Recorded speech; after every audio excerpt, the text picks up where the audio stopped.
Hi everybody, great to have you with us today. We're going to be talking about the Greater Manchester Delirium Programme of Work, and I'm going to kick off by asking Dr. Emma Vardy, who's very kindly joined us today, to talk about her role in the Delirium Programme of Work and in Dementia United, and then we'll come back to me for an introduction of myself. Thanks, Helen. So I am a consultant geriatrician. I work at Salford Royal Hospital and I'm the clinical dementia lead there. And I'm also clinical dementia lead with Dementia United and the Strategic Network in Greater Manchester. So been very involved in the programme of work since its inception. Thank you. So I'm Helen Pratt. I'm a project manager with Dementia United. I've been involved with the Delirium Programme of Work from early in 2019, and I'm a mental health nurse by background, predominantly working in mental health liaison services. So we'll just plan to talk today about what delirium is and the impact it has on people, but more importantly, to focus on a really innovative piece of work we've done in Greater Manchester in developing a community toolkit to improve the assessment and treatment and management of delirium. So before we get on to talking about that, I think it's just important to let people know about Dementia United. So it's our transformation quality improvement programme of work in Greater Manchester with the aim of improving the lives of people affected by dementia across Greater Manchester, hoping to make Greater Manchester the best place to live if you have dementia. So that's the overarching programme. And we have a number of key focus areas in Dementia United, and delirium is one of them, hence our conversation today. So Emma, it would be really good to hear a bit more about what delirium is and what sort of impact it has on people, if you would like to kick off. I think a lot of people, when I explain about delirium, will recognise it, but they might not have heard the word delirium. So delirium is an acute and new confusion where somebody it might show itself by the person becoming more disorientated, or they might start having hallucinations, or might start sort of become more agitated. That's the type of delirium that most people see and think of. That's what we call a hyperactive delirium. But there's also another type of delirium, which is where the person might become more drowsy or more withdrawn or quieter. And sometimes it might be mistaken that the person is depressed, but actually it's a hyperactive delirium. And the key thing about delirium, because you might think, well, what's different between delirium and something like dementia? And the key distinguishing feature is that it comes on acutely. It comes on over hours or days. It can last days, and it can last weeks and sometimes even longer. But the other distinguishing feature is that it's due to an underlying physical illness. So there's a long list of things that can cause it and precipitate it. And some people, it might be more than one cause.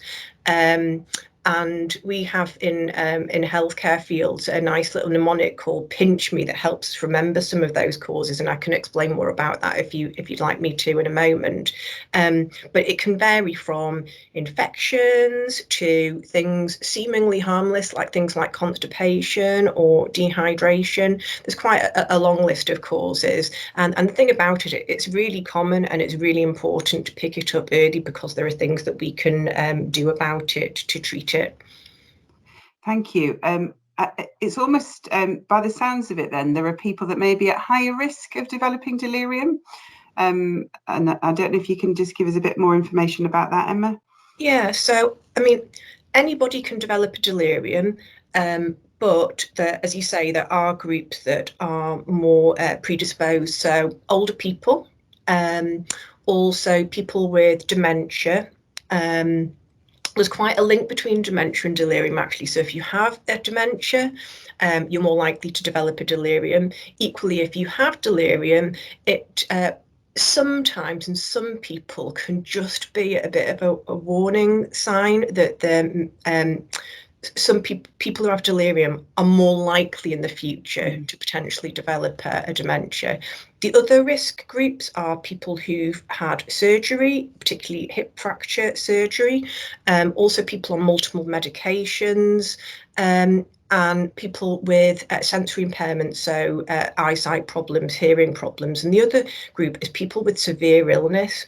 So that was why I sort of just hesitated and talked about anybody can develop delirium. They can, so a younger person, if they have a severe enough illness, could develop a delirium, but in an older person, it's much more sort of the milder end of the spectrum in terms of illness that might precipitate a delirium. But yeah, if somebody is unwell enough, there's a link, and that's one of the things we've seen with COVID during the pandemic, that COVID in some people can cause very severe illness, and there's a link with delirium there. But the other thing that is in older people, actually COVID can present in a very different way with what we call milder symptoms, and one of them is delirium. So it's made us more, as the pandemic went on, we became much more aware that that was something really important. That might be a sign that might mean we should test for COVID. And I guess that's one of the reasons why we sort of worked on this community toolkit and got it to a state of readiness to go live as a draft version, because we were being asked by clinicians to expedite the work as a result of the impact of COVID-19. Emma, is there, so I guess given all of that, we're assuming that there's some negative impact if people don't get their delirium detected and assessed early enough. So what sort of outcomes are there if people don't have the delirium treated and assessed and managed? So a number of different outcomes. I mean, delirium, you're more likely to go into a hospital with a delirium, and if you do go into hospital, you're more likely to stay in hospital for longer. There's a high mortality rate, so 1 in 5 people will not survive their delirium in hospital over the course of a month. Also more likely to potentially go into long-term care. There's also links with things like falls. So that's one area where there are programs looking at things like falls. Really important to think, well, what's causing that in delirium? There's quite a link between those. And that was one of the reasons for, as you were saying, developing the Community Delirium Toolkit to try and prevent hospital admission and see if we could impact on some of those outcomes. As I've mentioned, there's an increased risk if you have a delirium of going on to develop a dementia in the future. That's not a foregone conclusion, and we don't even know how that happens. The other thing is, if you have an existing diagnosis of dementia, there's some evidence that having a delirium on top will speed up the rate of decline of that dementia. And so it's not only important to pick it up in the first place, but then identify the course that you can treat it. And I guess one of the first things I probably should have mentioned was the distress that's caused. So it's really, for people who can remember the delirium, and not everybody does, it can be really frightening at the time, particularly if you're having certain hallucinations that aren't very nice, such as, like people will describe, locusts flying across the room, or spiders running down the walls, or thinking that people are trying to harm them. And when you understand that, and when relatives understand that, and carers, it makes it easier to understand, easier when you know what's happening and what you can do to help treat it. Because without kind of knowing that, without that treatment, it can be really distressing for carers and family members, and also for staff as well. Yeah, no, absolutely. So thank you, Emma. And I guess that moves us on nicely into talking about the Greater Manchester Community Delirium Toolkit that we developed over the last 2 years. And I came in at a point where there was already a fabulous sort of engagement with a large number of stakeholders, health and social care practitioners. We had people with lived experience of dementia, we had carers, primary care engaged, secondary care, mental health colleagues, all working around the delirium programme of work by the time I came in the February of 2019. And that's because we'd had, I understand, 2 very well attended free World Delirium Awareness Day events hosted by Dementia United and the Strategic Clinical Networks in 2018 and then 2019.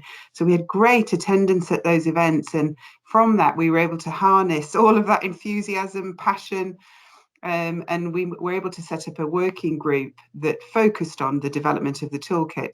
So we built on that, but also there'd been some really good work going on at Salford Royal Hospital as well, Emma, that you've been undertaking to develop a bit of a pathway digitally. Do you want to just mention that briefly, and then we can go back to talking about the toolkit? Yeah, I think just for explain a little bit more, I think what you've summarised really helpfully is it feels like there's been a bit of movement in Greater Manchester, and we've been building on that over the years, and education is a key part of it. So the World Delirium Awareness Day events have been really important, but also in gathering where people wanted to go with this, what the requirements were to support health and social care staff, and ultimately improve the experience for people who experience delirium, including people with dementia and their carers. And that's where the kind of three key requests were pathways, and therefore toolkits for the community and hospital, and also educational resources and an information leaflet. And so at Salford, something that was going on slightly in parallel, and there was real opportunity with a programme called the Global Digital Exemplar Programme to try and improve pathways and safety and care of patients by improving pathways to our electronic health record. And we've got a well-developed health record at Salford. And where we started with the pathway at Salford was assessment and diagnosis, because that's the starting point. If you don't pick it up, then none of the other elements will follow. And so through the Global Digital Exemplar, we had some resource to develop our electronic record so that it would, and the aim was to assess everybody on admission to hospital who was 65 years and over, because older people are more at risk, or anybody younger who was in a risk group, such as younger people with dementia, would have a delirium assessment on admission. And the test that we used was something called the 4AT, which we found is a simple, easily delivered tool to screen and assess for delirium. And dependent on the score, you would then be able to make a diagnosis. And then we also introduced a digital page on our electronic record with something called the time bundle, which is a kind of a prompt really for looking for triggers and what investigations you should do and how to manage things, and also a prompt to give information to the family. And what we found was that introducing that those sort of digital assessments in parallel with education to the right staff groups, and we focused on A&E because that was the front door of the hospital, that really improved assessment of people at risk of delirium. And so we showed some of the aspects of what would work and what would change behaviour of staff. And education really was key to that as well, sort of, and raising awareness of why delirium was important, how common it is, and all the poor outcomes which many staff just weren't fully aware of at the start of the project.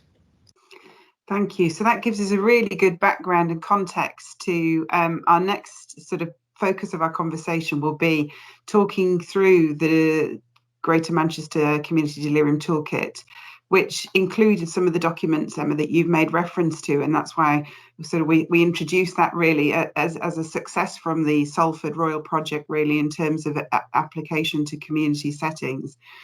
So our intention with the community toolkit, similar to the digital exemplar in Salford, was to improve detection, ensure that there was some level of standardised assessment, and to then move on to a standardised approach to looking for the investigations and sort of the causes of delirium, and using the mnemonic, as you said, Pinch Me, and then the management and engagement guide.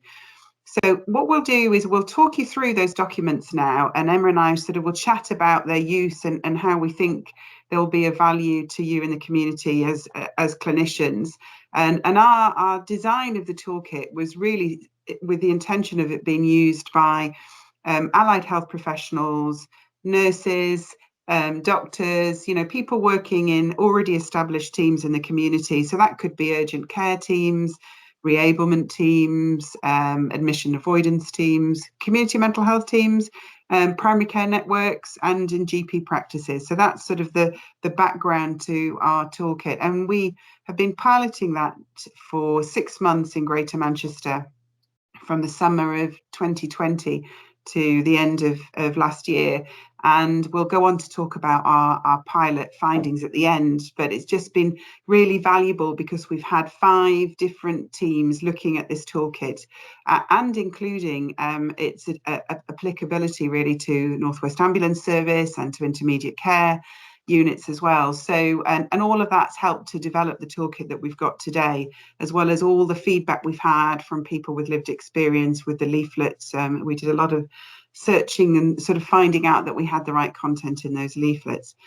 So I'm going to move on now to talk about the toolkit, Emma, and our first document is a contents document, and that really just gives sort of a highlight of the key documents that make up the toolkit, of which there are 5. And the contents really then also has some optional resources.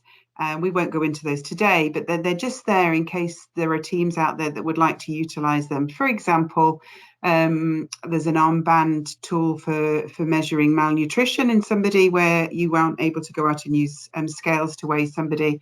There's a tool for identifying urinary tract infections. So lots of different optional resources. But let's move on then to the first key document 1, which is the overview. And Emma, we focus very quickly on timeframes in that document. And why is that? Because I think we almost say that delirium is a medical emergency. And what sort of timeframes did we think were important then in that sort of first document for people to be thinking about assessing and starting the document and moving forward? Yeah, we took a lead from work that had been done in Scotland. So Health Improvement Scotland had done a lot of work in hospitals, and so in terms of the acute assessment, they had a very short time frame, and also in terms of the looking for and identifying underlying causes. We also learned from a community team in Ayrshire and Arran who had developed a community delirium service, and again they had short times for their assessment, and so we've aligned ourselves with that, which also aligned to national response times for people accessing community support, and that's a 2-hour window for that acute assessment. And then we've stretched the rest of the assessment over, I think it's a couple of days, isn't it?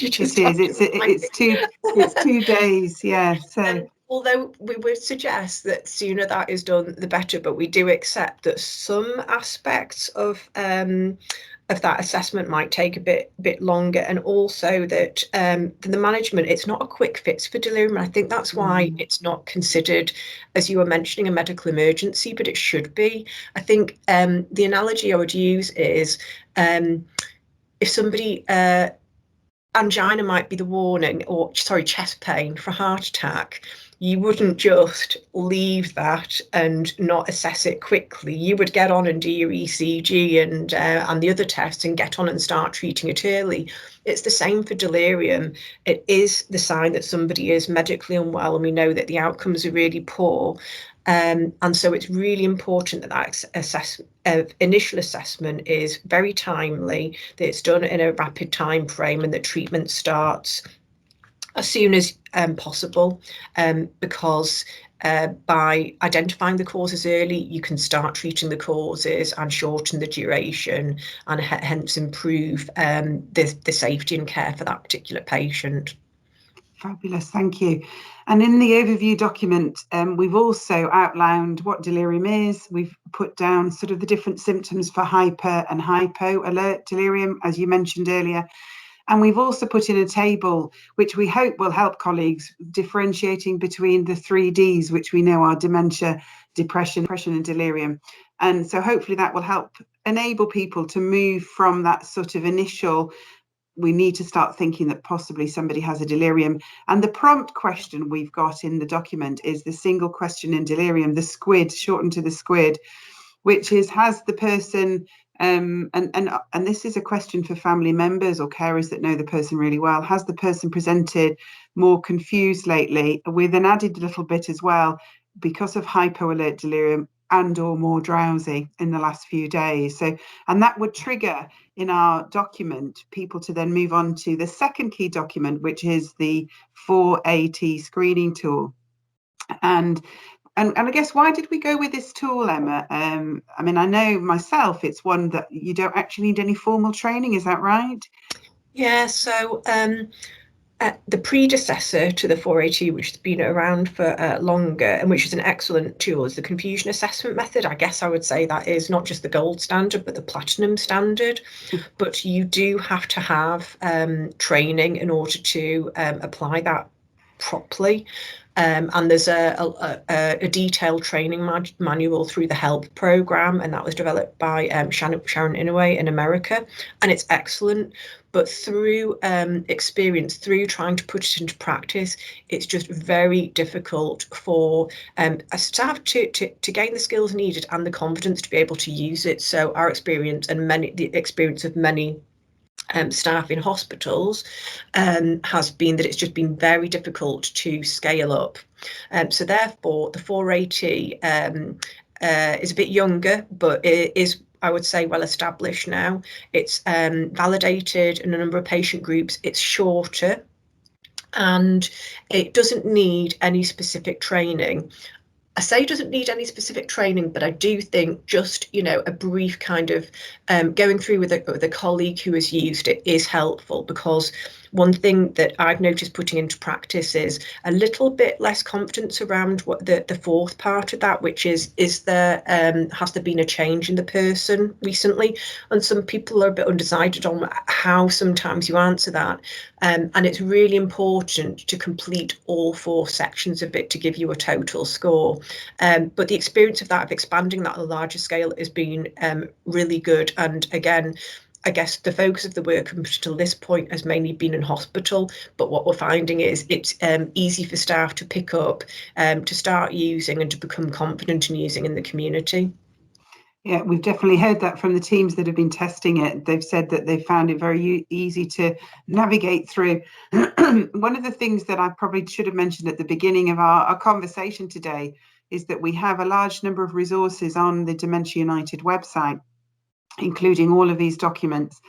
And we've also added in a link to a little bit of a 4AT sort of showing how to do it by Health Improvement Scotland from NHS5. So that's on there as a link. So if people perhaps don't get the opportunity to speak to somebody that's perhaps used one themselves, they can go on and have a look and just sort of a little bit get more used to navigating the tool. And then from that, our toolkit then moves on to a score of 4 and over as a probable delirium, moving onwards to confirming a diagnosis of delirium. And then the next step in our documents would be to move on to our key document 3. Now, our key document 3 is what we've called the Greater Manchester Community Delirium Time Bundle. Now, time in this instance stands for triggers, investigations, management and engagement. And I think it's really important to say that all of those aspects of that time bundle are as important as each other, really. And kicking off with the triggers, this is where, Emma, you previously just mentioned the mnemonic pinch me. And it would just be helpful if we can just go through just some of the examples under each of those, the sort of PINCHME, to give people an idea of the sort of things that we're looking for causes of delirium. Yeah, and to emphasise what we're saying is a score of 4 or more is probable delirium, but the key message is treat it as if it's delirium, because that's the reversible that's something that's reversible and treatable. So pinch me, P is for pain, and that can be difficult to detect in somebody with dementia. So we've also got reference to the Abbey Pain scale, which uses more sort of non-verbal cues for pain. I stands for a few things. We've tagged a few things on there. Infection. And some of these will depend on the clinical assessment of the patient as to how far you go in terms of your investigation. So infection, really important to ask about symptoms. I guess a common link with delirium is urinary tract infection, but really important to establish, has the person actually got symptoms, or have they got a proven urinary tract infection from a culture? Urine dipstick is not sufficient and not accurate. But other types of infections, as we referred to, so COVID has raised its head in the last 12 months, but really any infection. Intracerebral, we've included here as a prompt, so intracerebral bleed, ischemic stroke. Moving on to N, so N is for nutrition, so poor oral intake. C for constipation, so bowel chart's really important. I think we've included that in the toolkit as well, haven't we? And the Bristol stool chart as well. And H is for hydration. So making sure you might need to use fluid charts or assess them by looking at the person's mucous membranes.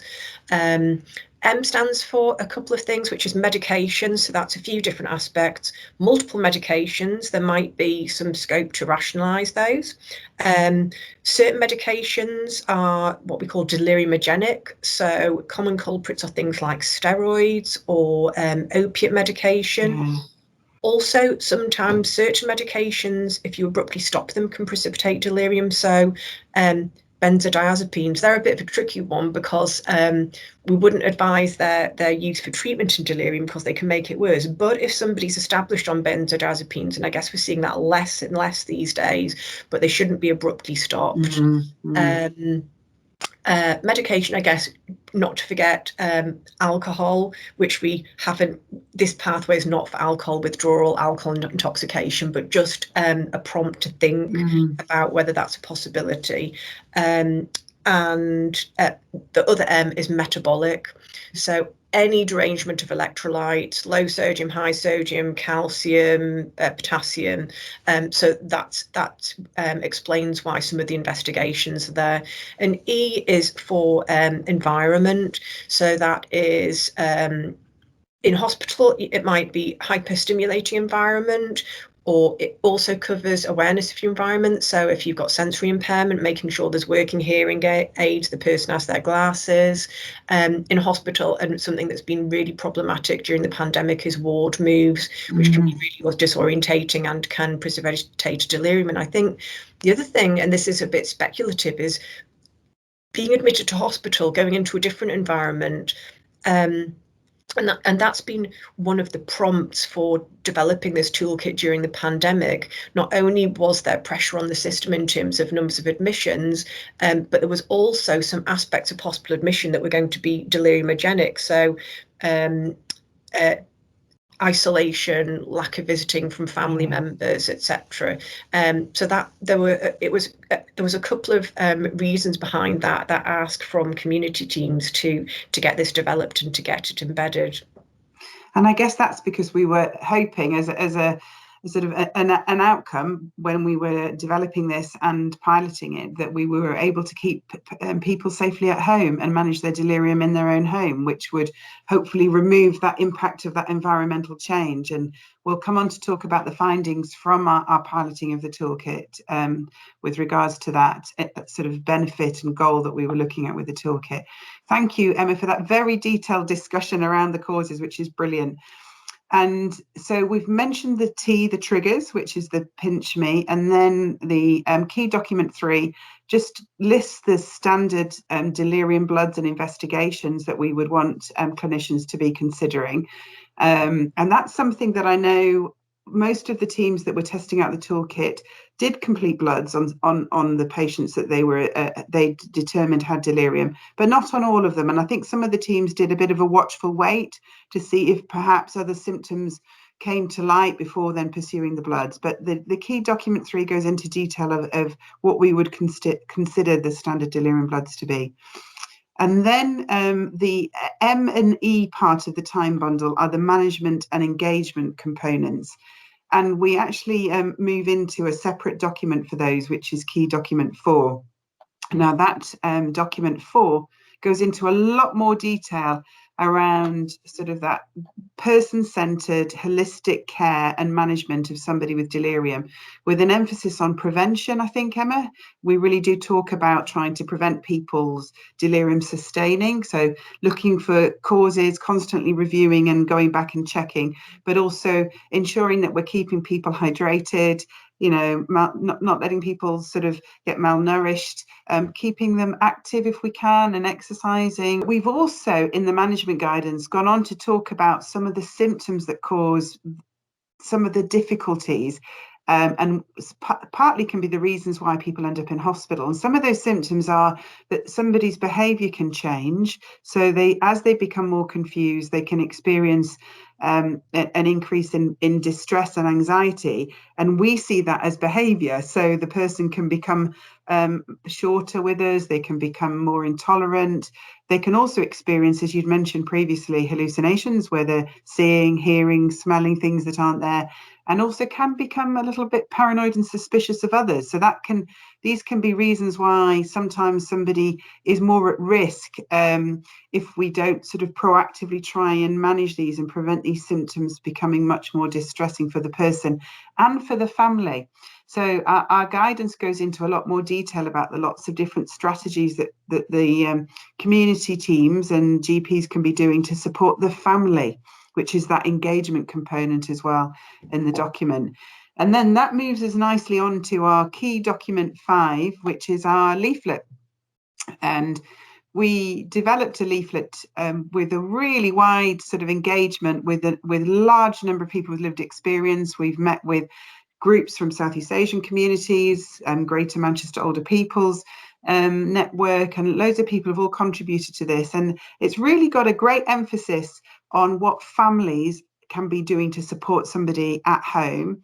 And also it also provides that education and information resource for the person and families as well, doesn't it, Emma? And we decided to add in a person-centered care plan into that leaflet. What were your thoughts around that? What were we hoping that clinicians might use that care plan for? We were pretty ambitious, weren't we, in retrospect, Helen, because we tried to cover quite a lot of bases, but I think what we created has really worked. And it was creating one thing that would serve a number of different purposes. So I guess primarily for people where they have got delirium, to explain to family members what it is, what's happening, which actually some of the feedback we've had from carers is that's very empowering. But also the feedback from families as a result of the pilot is that it's been very, I guess, sort of comforting. It's alleviated some of their distress, knowing what's going on, and that there is, that it is more likely than not going to improve and to resolve, and what they can do to be part of that management in terms of encouraging drinks and fluids and other aspects of care, because I think families can feel very distressed, helpless, and it can help focus. It can help give them some focus and some things that they can be doing that will help resolve the situation. I think the other issue in that personalised element was explaining what the particular cause was in that person, and you were referring to the fact that sometimes teams wouldn't always need to do a full set of bloods, and I think some people, some relatives will know whenever so-and-so becomes constipated, they become delirious, so it's pretty likely, or I'm suspicious that that's what's happening this time. So again, it kind of just helps inform families of what's going on this time, and to be aware of it might happen again and what the causes might be. And I guess the final thing was around prevention, because we know about, or at least in hospital, around a third can be prevented. So again, kind of empowering people who've experienced delirium and their families, what can they do to stop it from happening again? So we were trying to cover a few different things, but I think what we've developed works, and it isn't overcomplicated, and I think it's easy to read, and we've had lots of feedback to make sure that it's easy to follow and easy to understand, and signpost people to other resources if they need it. And one of the things that will be coming online very soon, we are looking to have some of the shorter version of the leaflet translated into a audio talking poster in 9 languages, and that came from a lot of the lived experience groups that we contacted who fed back on the leaflet. So we've took that on board, and it's something that will be coming online very soon, hopefully in the next couple of months. So I think hopefully we've given everybody a really good sort of insight into the toolkit, how it can be used, the key documents, and the time bundle, which was key document 3. What I didn't say was that's the document where we would be hoping that clinicians would fill it in, where you would be running through each of those sort of causes and triggers for delirium and identifying whether some applied and where some perhaps we're investigating and coming back to. So that's the document for completion. So I just was aware I hadn't mentioned that. So if we just now move on to our pilot really of the toolkit, and I know when we set out to pilot that we weren't planning on having to do that in a pandemic, but obviously that's what happened. And we were asked to expedite the toolkit and have it available to clinicians, which we did. So we undertook a very pragmatic piloting of the toolkit. We worked with 5 different teams, and they did provide information and data back to us, but we perhaps weren't asking them to do too much in terms of data collection, just because of the clinical pressures and the pressures of COVID on those teams. However, we've had some great results, Emma, haven't we? Despite the fact that it was done under those sort of conditions.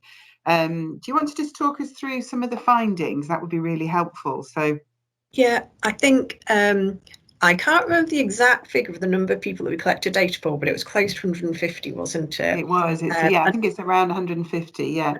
Not that figure matters so much, but what was interesting was that, and I think is a real success, is that 70% of those people were able to stay in their own homes, which I think, is a really great outcome and exactly what we intended.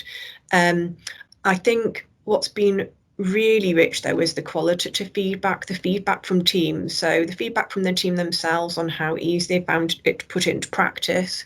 And also the feedback that we've heard from on how useful the leaflet has been by families. But I think the something that really hit home with me as to how important this work has been. Something that you were referring back to a bit earlier. You mentioned the 3 Ds: delirium, dementia, depression. I think I'll probably add a 4th D, and that would be dying. And there have been some patients that the teams have told us about that had been thought to be end of life, but through thinking, could this be delirium? Could it be a hypoactive delirium? They have assessed that patient holistically, looked at the causes, and those patients, people have done really well and improved. And that's been something that I've learned as the project's gone on, and something that the teams picked up and fed back to us themselves, didn't they, Helen? So that's been a really powerful outcome of this. Absolutely. And in fact, we will be having some similar conversations with the teams themselves. So they'll be hopefully giving the examples where, as they found that by using the toolkit, it provided them with a standardized way of detecting delirium and then looking at causes, which has made a huge difference to their practice.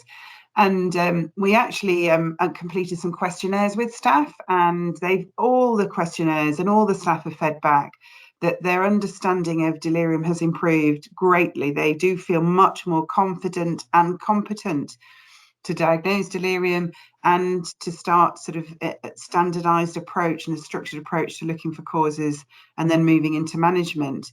And they've highlighted themselves as well. And another thing that we hadn't anticipated, that they're now focusing as well on prevention.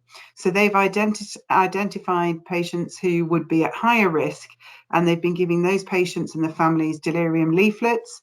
And they were also talking about that sort of really early stage. They actually think they're picking up delirium much quicker, and therefore they're able to act in a sort of structured way very quickly as a team, and sort of really stop that delirium becoming much more sustained and have longer term complications. And as you say, in the pilot, 70% of the people who screened as positive or probable delirium were safely managed at home, which is absolutely fabulous. And it's not just that they were safely managed at home, but also that we were hearing from those teams that the patients and the families were reporting a very positive experience from being part of the pilot and having that information and education with the leaflet. So it's been a success all round, which is fabulous for us.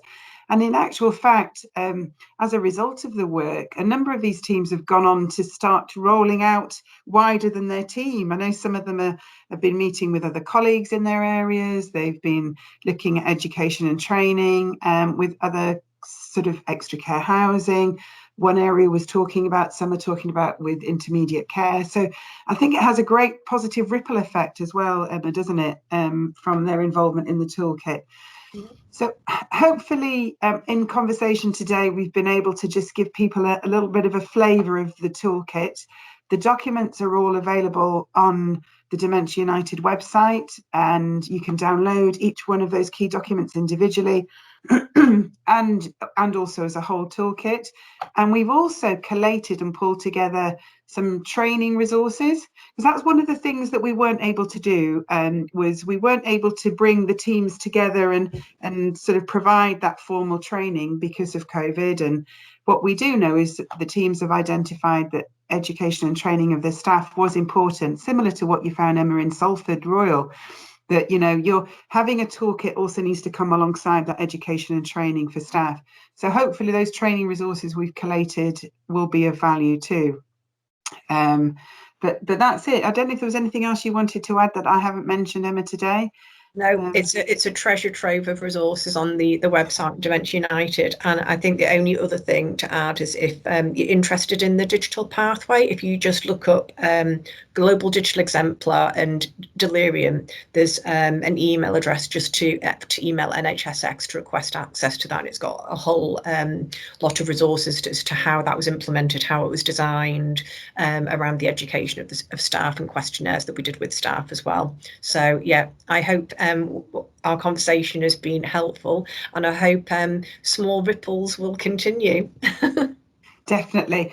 So we're hoping that people will be able to download and use the resources and start implementing in their community settings. So good luck to everybody, and do get in touch if you have any questions. Thank you.